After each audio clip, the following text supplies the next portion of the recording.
Habang papalapit ang mga susunod na hakbang sa impeachment complaint laban kay Vice President Sara Duterte, inaasang lalo pang iinit ang usapin sa publiko.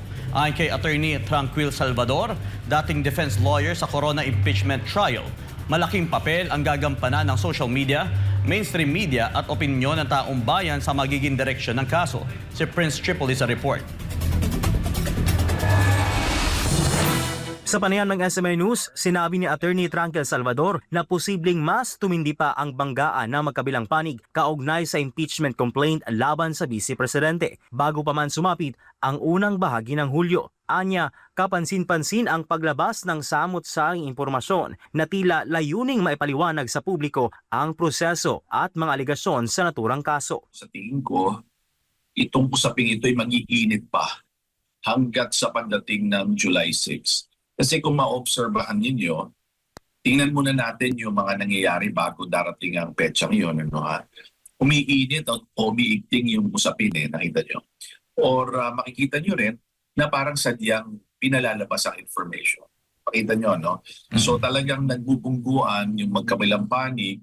Ipinunto rin ni Attorney Salvador na kabilang sa pinakamahalagang isyu sa impeachment ay ang usapin ng di umano'y hindi may paliwanag na kayamanan o unexplained wealth kaugnay ng pagsusumite ng Statement of Assets, Liabilities and Network o SALN ni VP Sara. Anya, matagal nang sensitibong paksa sa publiko ang SALN dahil naging sentro rin ito ng mga kontrobersiya noon ni na dating Chief Justice Renato Corona at dating Chief Justice Maria Lourdes Sereno. Ayoko gamitin yung salitang mabigat. Pero sa tingin ko, isa sa important issue na haharapin dito ng depensa, yung lagi nilang binabanggit ng prosecution na unexplained wealth in relation to the SALN. Okay? Kasi itong bagay na ito, ilang beses nang tinalakay in the past, kung naalala ninyo. Nung panahon ni Chief Justice Corona, naging isang malaking usapin ito. At ito lamang ang artikulo na pinagbotohan, kung maalala ninyo. So, madali itong i-capture ng kamalayan ng nating Pilipino kasi pera, SALN, reporting. Naalala ninyo rin po, nung panahon ni dating Chief Justice Sereno, although hindi ito nagpunta sa trial sa Senado, naging malaking usapin rin po ito doon sa co-warrant to action niya sa Supreme Court.